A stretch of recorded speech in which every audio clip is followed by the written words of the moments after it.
이화영 전 경기도지사에 대해서 경기도 부지사에 대해서 1심 재판부가 중형을 선고하며 정치권에도 파장이 이어지고 있습니다. 국민의힘은 이재명 대표를 정조준했고 민주당은 2심에서 조작 수사의 진실이 드러날 거라며 검찰에 날을 세웠습니다. 이종훈 정치평론가, 차재원 부산가톨릭대 특임교수 두 분과 함께 정치권 이슈 정리해봅니다. 어서 오십시오. 안녕하세요. 예. 오늘 이야기에 앞서서 이화영 전 경기부지사가 1심에서 징역 9년 6개월이라는 중형을 선고받으면서 정치권의 파장도 커져가는 모습인데요. 여야 대변인 논평을 먼저 듣고 시작하겠습니다. 이재명 대표가 스스로 여의도 대통령으로 군림하며 힘자랑을 해도 조여드는 수사와 재판을 모두 피할 수는 없습니다. 권력과 야합해 조작 수사로 야당을 옥죄려는 검찰의 행태는 반드시 역사의 심판을 받아야 합니다. 예, 들으신 대로 국민의힘은 이재명 대표를 정조준하는 모습이고요. 이화영 전 부지사의 유죄는 이재명 대표의 유죄라는 건데 공교롭게도 여당 내에서 잠룡들의 목소리가 좀 커지고 있는데 이 점 어떻게 보셨습니까? 네, 요즘에 뭐 차기 전당대회에 누가 당대표가 나올 것이냐도 지금 이제 주요 관심사 아니겠습니까? 뭐 그걸 둘러싼 경쟁도 좀 있는 데다가 그리고 특이하게 지금 사실은 좀 대선 전이 좀 빨리 좀 점화되는 그런 모양새를 좀 보이고 있습니다. 윤석열 대통령으로부터 한동훈 전 위원장으로 특히 보수 지지층들이 많이 이제 이동을 하면서 더욱더 좀 불이 붙고 있는 이제 그런 그 상황이고요. 뭐 아시다시피 국민의힘 내에서는 지금 한동훈 전 위원장이 차기 당대표에 도전하느냐 마느냐가 최대 지금 관심사가 되어 있는 그런 상황 아니겠습니까? 이거하고 좀 연관이 있는 건데요. 한동훈 전 위원장이 일단 좀 언급을 하고 나섰죠.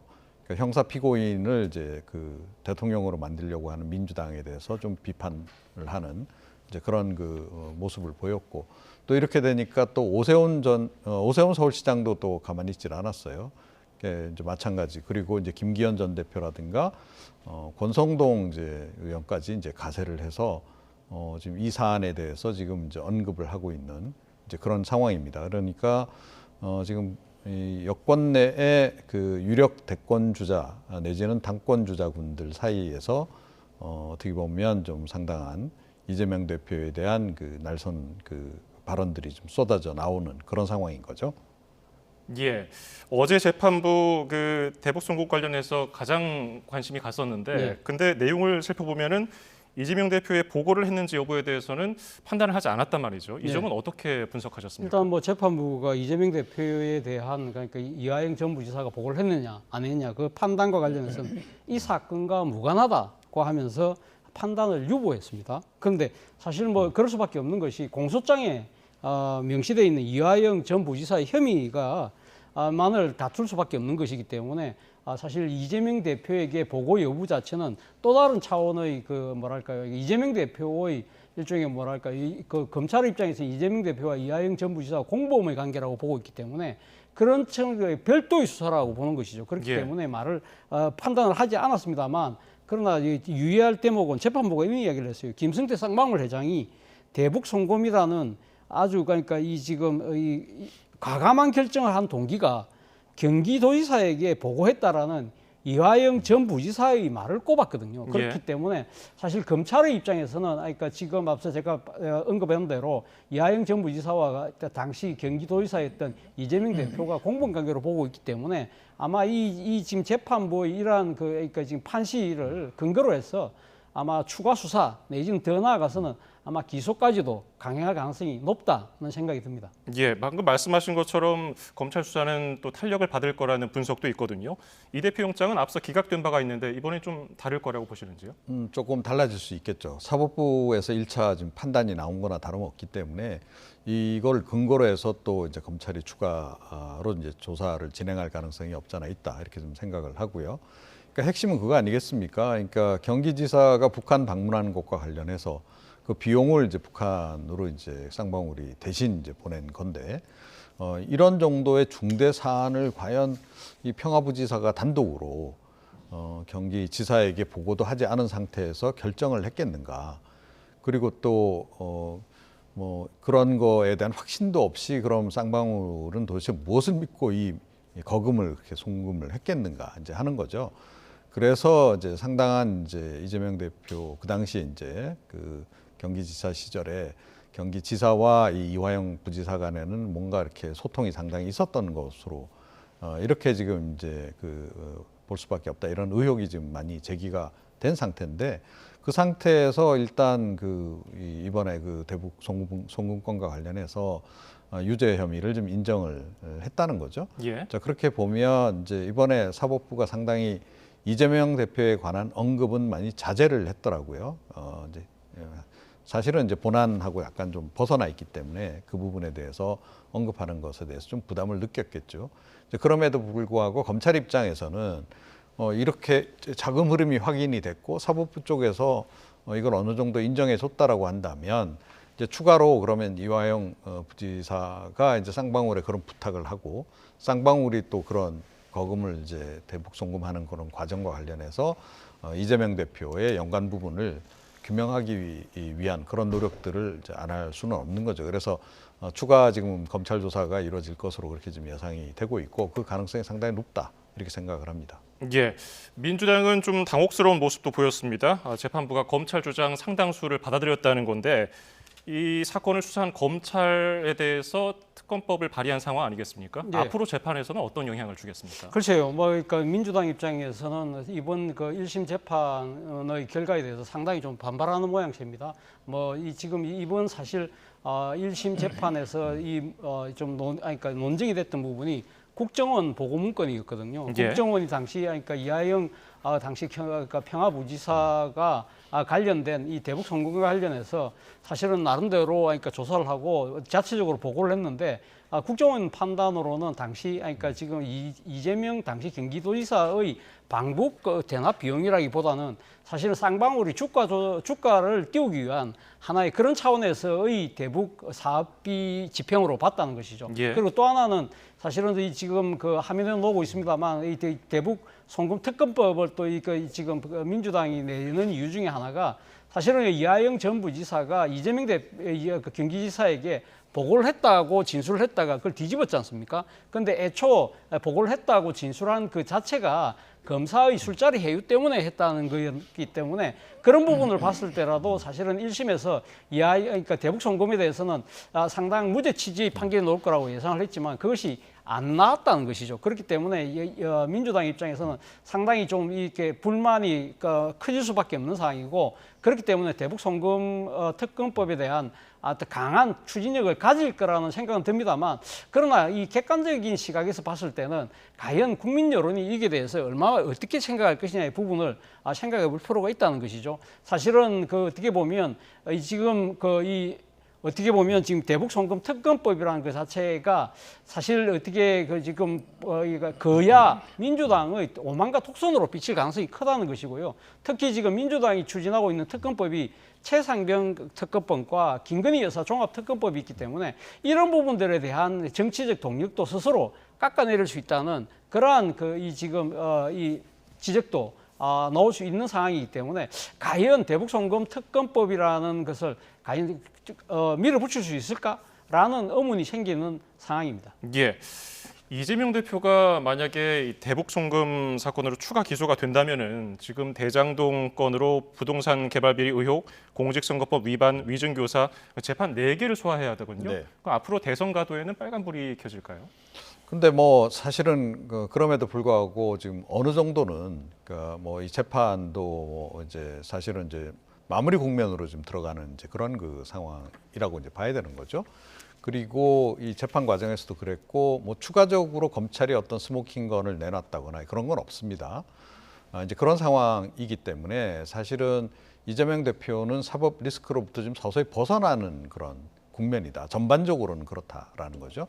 물론 이제 개별적인 사안, 예를 들어 이번에 이제 이화영 전 부지사에 대한 이제 판결 같은 또 그와 연관된 추가 수사와 관련해서 뭔가 이렇게 결정적인 것이 나올 가능성은 물론 배제하기는 어렵습니다만 전반적으로는 그렇다는 거죠. 그래서 제가 보기에는 이재명 대표 쪽에서도 조금 이제까지 하고는 좀 다른 기류로 좀 바뀔 가능성이 없잖아 있다라고 생각합니다.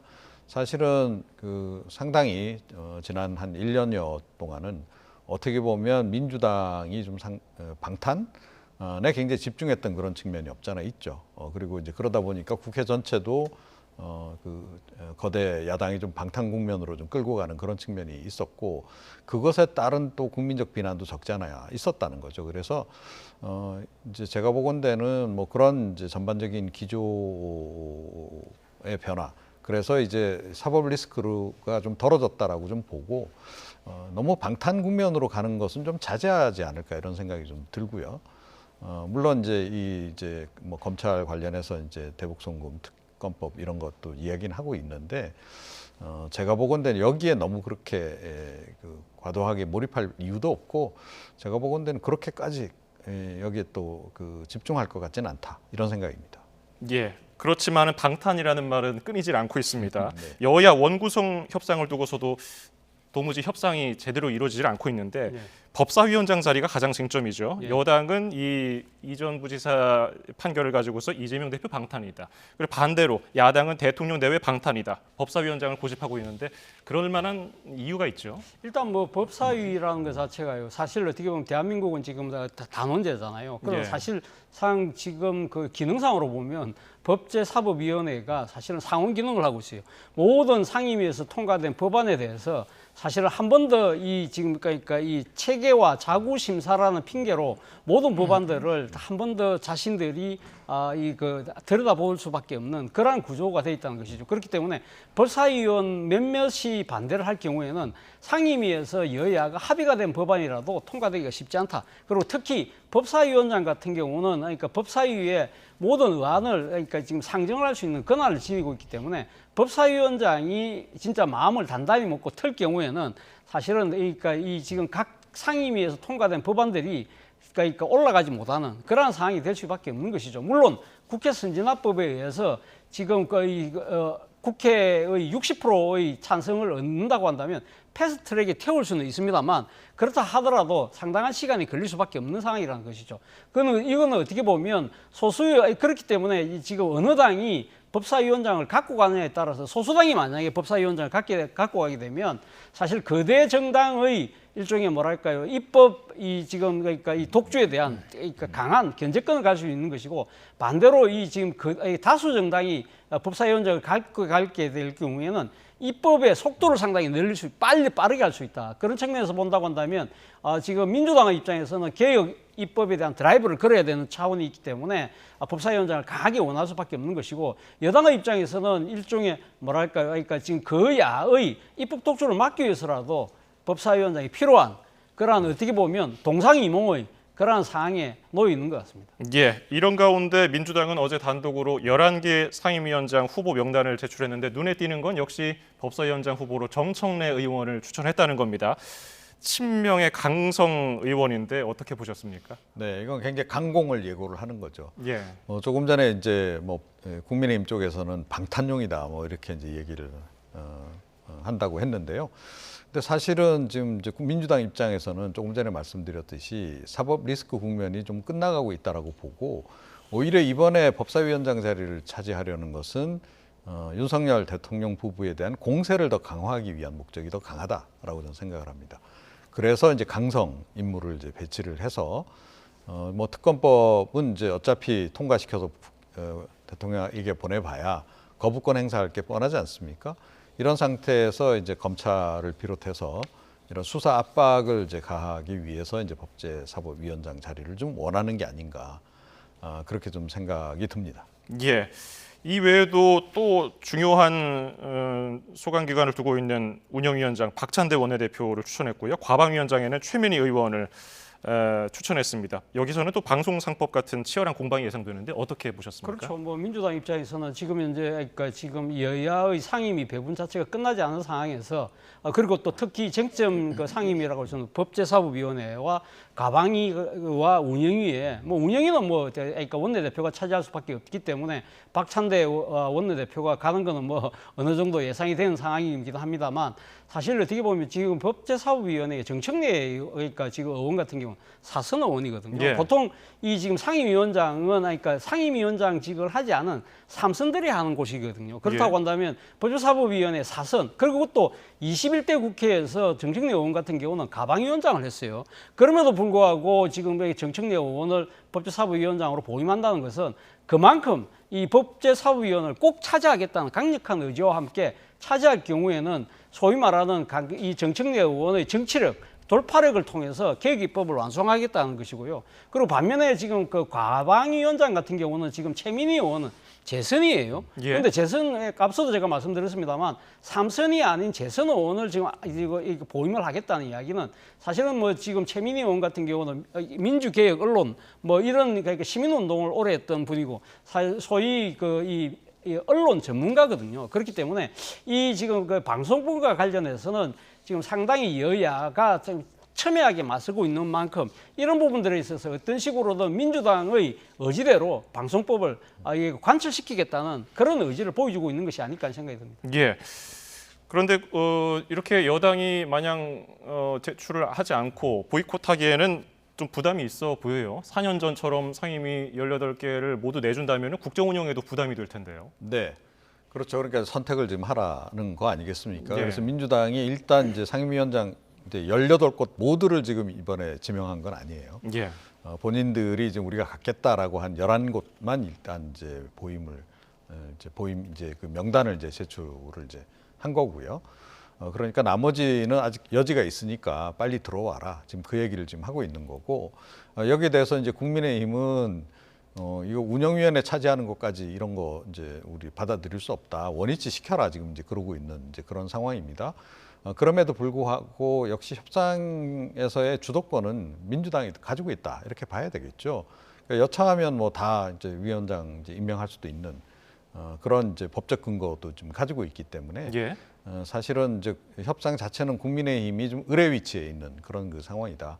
이 상태에서 좀 전략적 선택을 좀 잘해야 된다라고 저는 생각하고요. 법사위원장 자리 같은 경우에는 어차피 좀 얻어내기 어려울 거라고 좀 봅니다. 그나마 이제 지켜낼 수 있는 정도가 이제 운영위원회 정도가 아닐까 그렇게 좀 생각을 하고 그렇기 때문에 어느 한 곳에 좀 더 집중하는 것이 훨씬 더 낫지 않을까 그런 생각입니다. 예. 우원식 국회의장 어제 기한인 어제 자정까지 기다리다가 내일 또 여야 원내 지도부에게 만나자고 제안을 했는데 국민의힘은 계속 이런 전략을 고수할까요? 글쎄요, 뭐 국민의힘 입장에서는 도 아니면 뭐라는 식의 뭐 이 모습으로 비치긴 합니다만 과연 지금 그러니까 지금 도 아닌 모 형태로 갔을 경우에 사실 이 지금 국회법에 의해서 만약 선출하게 된다고 한다면 지금 민주당이 다 가지고 갈 수밖에 없는 상황이거든요. 국회법상으로는 본회의에서 그 다수만 차지하면 그러니까 위원장이 뽑히는 상황이기 때문에 사실 이렇게 나누는 것은 여야의 일종의 합의에 의한 관행이기 때문에 만약에 그러니까 이 독식을 하겠다는 생각 그리고 특히 국민의힘이 그러니까 지금 법제사법위원장과 과방위 운영이 절대 못 내주겠다고 한다면 민주당 입장에서는 국회법대로 갈 수밖에 없는 상황이라는 것이죠. 예. 그렇기 때문에 과연 지금 가면 모든 상임위를 야당에게 다 줄 것이냐 아니면 그나마 한 7개 정도라도 그러니까 지금 그 여당이 차지할 것이냐 이런 부분들에 대해서 아마 고민을 하겠죠. 그러나 정치적 명분으로 봤을 때는 사실 뭐 이렇게 다 주는 한이 있더라도 우리의 입장을 관철시키려는 결연한 의지를 보여주는 것이 낫다고 판단할 경우에는 아마 협상에 임하지 않을 가능성도 있다. 그러나 사실 그렇게 될 경우에는 21대 초반에 사실은 그 당시 그대 의석을 갖고 있었던 민주당이 독식을 했잖아요. 예. 그러나 그때는 국민의힘이 사실은 그러니까 모든 상임위를 다 넘겨준다 하더라도 그때는 야당이었어요. 그런데 이제는 여당이라는 것이죠. 그렇기 때문에 아마 좀 이렇게 실리적인 차원에서 7개라도 갖고 오는 것이 낫다고 판단할 가능성도 전혀 배제할 수 없다. 그렇기 때문에 지금 국민의힘 그 원내 지도부가 어떤 생각을 갖고 있는지 모르겠지만 명분과 이 실리 사이에 상당한 고민은 깊어질 것 같습니다. 예. 민주당은 10일 그러니까 월요일에도 상황이 안 바뀌면은 나머지 7개 상임위도 같은 절차를 밟겠다. 그러니까 18개 상임위를 모두 민주당이 네. 가져가겠다는 입장을 공언한 상태인데 그러면 21대처럼 전반기 후반기 법사위를 이렇게 반반씩 가져가는 그런 합의까지는 이르지 못할까요? 뭐 이제 합의가 이제 구체적으로 어떻게 될지는 좀 지켜보긴 해야 되는데요. 예. 뭐 이제 협상이 진행이 안 되면 지금 민주당이 어찌됐건 상임위원장 자리를 다 가져가는 이제 그런 그림이 나올 수도 있다라고 생각합니다. 그런데 민주당 입장에서는 사실은 지난번에 이 위원장을 모두 이제 초반에 21대 초반에 가져갔을 때에 비해서는 사실은 정치적 부담이 덜해요. 그러니까 그 당시엔 여당이었단 말이에요. 여당인데 뭐 위원장 자리까지 다 싹쓸이해. 이거에 대해서는 국민들이 조금 비판적으로 보는 그런 측면도 좀 있었고, 이게 여당답지 못하다. 이제 이런 이제 얘기도 그 당시에 좀 있었기 때문에 이제 부담이 꽤 있었던 거죠. 근데 지금은 야당이란 말입니다. 그래서 사실은 부담이 좀 덜합니다. 정치적으로는. 그런데다가 어찌됐건 뭐 지난 총선에서 이제 보여준 그 민심이라고 하는 것이 현 정권에 대해서 뭐 견제를 좀 확실하게 하라는 그런 이제 의미도 굉장히 많이 담겨 있기 때문에 제가 보건대는 민주당 입장에서는 위원장 자리를 다 가져가는 것도 그렇게 나쁘지 않다 이런 판단을 내리고 있을 가능성이 높다 이렇게 생각합니다. 예. 자, 원구성 이야기하는 김에 이 얘기도 좀 해보겠습니다. 어제 민주당 산자위 위원들로 내정된 의원들이 신속한 원구성 협상을 요구했습니다. 이게 여기서 액트지오 관련 얘기를 좀 해보자 이런 얘기였는데 어제 액트지오 고문이 기자회견을 하면서 충분하게 해명을 하지 않았다는 얘기입니다. 어떻게 보셨습니까? 민주당 입장에서는 충분히 그렇게 생각할 가능성이 저는 높다고 봅니다. 무엇보다도 사실은 지금 액트지오가 담당한 부분이 물리 탐사에 대한 이 자료 분석이거든요. 소위 말하는 물리 탐사라는 것이 이 지금 뭐랄까 의료 행위에 비유를 하자면 일종의 초음파 검사 정도로 한 그 결과를 갖고 분석하는 정도였거든요. 예. 그렇다고 한다면 사실은 이 지금 그러니까 시추라는 것은 어떻게 보면 의료의 행위에 비하자면 내시경을 들이대는 상황이라고 한다고 한다면 사실 안에 어떤 일이 정확하게 벌어지고 있는지는 내시경을 들여다봐야만 훨씬 더 분명히 알 수 있겠죠. 그러나 지금 물리탐사라는 초음파 정도를 판독하는 상황에서 그러니까 지금 하나의 시추공을 굽는데 돈이 1,000억씩이나 들어가는 그 정도의 상당한 막대한 예산이 소요되는 사업이라고 한다면 이 지금 이 분석하는 것을 굳이 한 회사에게만 그러니까 담당하게 할 필요가 있을까? 좀 더 그러니까 돈을 좀 쓰는 한이 있더라도 복수의 그런 근위 있는 기관을 통해서 크로스 체킹이 필요한 것이 아닐까라고 지금 생각할 수 있는 부분이고 또 하나 부분은 앞서도 제가 말씀드린 대로 지금 초음파한 정도의 상황에서 안에 뭐가 있을 것 같다는 그 가능성만으로 대통령이 이 국정 브리핑을 통해서 상당히 지금 성공 가능성이 있는 것처럼 이야기를 한 부분들이 사실 굳이 따지고 보면 야당의 입장에서는 결국 지금 이 시추 예산 자체가 국가 예산으로 들어갈 수밖에 없는 상황이잖아요. 그렇다고 한다면 국가 예산의 배정은 정부가 합니다만 그 마지막 심의는 누가 하느냐? 국회에서 하는데 지금 거대 야당 민주당의 의견이 없이는 그것이 사실 통과가 불가능하잖아요. 그렇다고 한다면 대통령이 국정브리핑 형태를 통해서 사실은 이렇게 엄청난 가능성이 있으니까 이렇게 이야기를 함으로써 국회의 예산 심의권까지 미리 앞질러 가는 것이 아닐까라고 민주당은 생각할 수밖에 없다는 것이죠. 그렇기 때문에 사실 민주당 입장에서는 어제 지금 액트지오의 지금 그 고문의 이 기자회견 내용 자체도 아직까지 그러니까 지금 이 성공 확률 20%가 된다는 그런 부분들에 대한 명백한 산출 근거도 제시하지 못했다.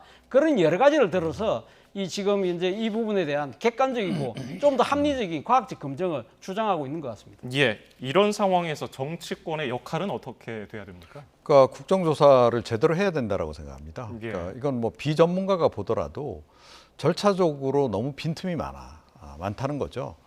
그러니까 왜 그 우드사이드사는 철수를 했으며 우드사이드사가 철수하자마자 곧바로 이런 그 개인회사하고 용역 계약을 했으며 그게 과연 합당한 절차에 따라 이루어졌는가 하는 부분. 그 다음에 그쪽에서 뭐 이런 사실은 그 우드사이드하고는 정반대의 결론을 내린 거잖아요.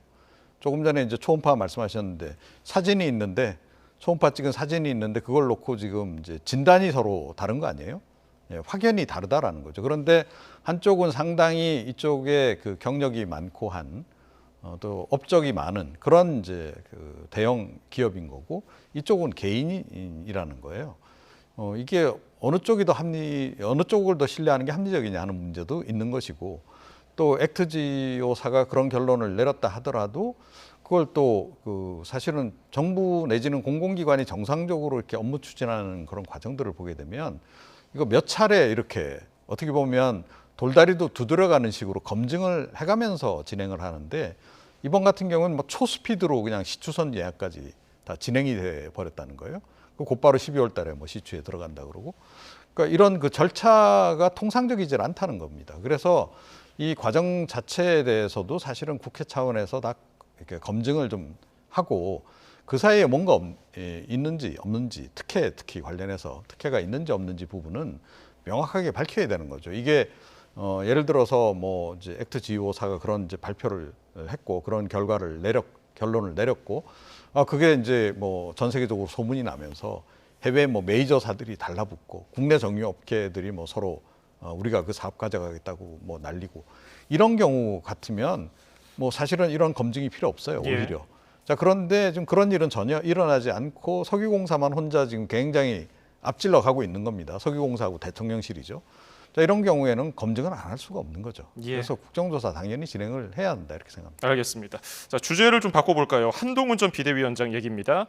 SNS에 이재명 대표 언급하고 또 어제는 연평해전 한상국 상사를 다룬 동화책 얘기도 했습니다. 전대를 앞둔 몸풀기다 이런 전망도 있는데 사실 본인은 아직 얘기를 안 했거든요. 어떻게 보십니까? 예, 뭐 지금 뭐 그러니까 저는 뭐 한동훈 전 비대위원장이 전당대회를 앞두고 상당히 정치적 몸풀기를 하고 있다는 생각이 듭니다. 앞서 말씀하신 것처럼 이재명 대표와 관련된 그러니까 피고인이 대통령이 되는 사항에 대한 이야기를 한 것들 본다고 한다면 물론 이하영 전 부지사의 1심 결과가 나온 사항을 나름대로 상당히 그걸 계기로 삼아서 이야기를 하는 겁니다만 사실 어떻게 보면 향후 자신이 대권주자로 올라섰을 때 가장 강력한 어떻게 뭐랄까요 상대가 이재명 대표라고 한다면 미리 거기에 대한 그러니까 일종의 견제구를 날림으로써 사실 어떻게 보면 보수 지지층들에게 자신의 그러니까 정치적 존재감을 필어가기 위한 하나의 몸짓으로 보이긴 합니다. 그리고 또 한편으로 또 생각하면 지금 한상국 지금 그러니까 상사에 대해서 연평해전의 영웅이죠. 예. 이 순고하신 분에 대한 이야기가 지금 동화책으로 만들어지는 과정에서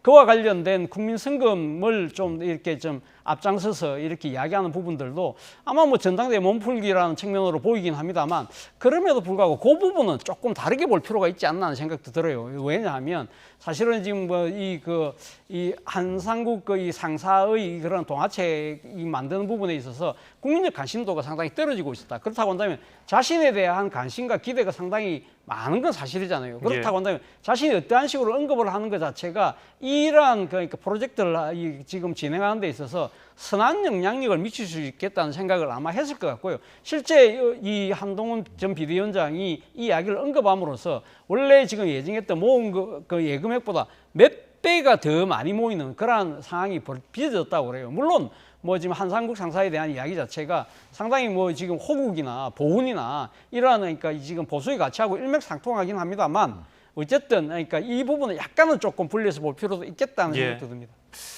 황우여 비대위원장이요. 1등은 당대표하고 2등은 부대표. 그러니까 2인 지도체제라는 건데 일종의 부통령처럼요. 이게 한동훈 전 위원장의 견제라는 얘기도 있던데 어떤 분석하시고 계십니까? 저는 뭐 견제를 넘어서 여차하면 이제 제거하기 위한 기초 작업이다라고 저는 생각을 합니다. 예. 그러니까 한동훈 전 위원장 출마는 제가 보건대는 막기 어려운 상황일 것 같고요. 만약에 막으려고 한다면 지난번에 김기현 대표 체제 만들 때 대통령실이 나서가지고 상당히 작업을 많이 했는데 그때보다 훨씬 더 부담을 많이 안고 작업을 해야 할 겁니다. 왜냐하면 한동훈 전 위원장에 대해서는 지금 그 여당 내에 또 보수 지지층 내에서의 지지가 압도적이라는 거죠. 대통령도 거의 뭐 이 좀 그 지지층들이 다 자기로부터 이탈할 거를 각오를 하고 이제 하지 않으면 이건 안 되는 거기 때문에 부담스럽다는 겁니다. 그래서 그렇게 본다면 거의 한동훈 전 위원장이 이제 출마를 해서 당선될 가능성이 높은데, 자, 당선되고 난 다음에 한동훈 이제 전 위원장이 이번 같은 경우는 자력으로 이제 대표가 된 거잖아요. 예. 비대위원장은 자력이 아닙니다. 윤석열 대통령 힘으로 이제 된 건데, 자력으로 된 상태에서 만약에 윤석열 대통령하고 차별화를 시도하면서 자기 정치를 하겠다. 차기 대권주자로서 자기 이미지 부각시키기 위해서 자기 정치를 하겠다라고 나섰을 때 윤 대통령 입장에서 상당히 좀 곤혹스러운 거죠. 이 어떻게 이 관계를 정립할 거냐부터 시작해서 예. 이제 그런 때를 이제 대비한 겁니다. 그런 경우에도 한동훈 전 위원장에 대한 이제 일종의 이제 영향력은 계속 가져가겠다는 의미도 있고, 또 그 영향력 행사가 불가능해지는 상황이 왔을 때는 여차하면 대표를 갈아치는 것까지도 고려를 하고 있는 거죠. 자, 그래서 이런 밑작업을 지금 전개를 하고 있는 것으로 볼 수밖에 없다, 이렇게 생각합니다. 예, 알겠습니다. 오늘 말씀 여기까지 듣죠. 이종훈 정치평론가, 차재원 부산가톨릭대 특임 교수였습니다. 고맙습니다.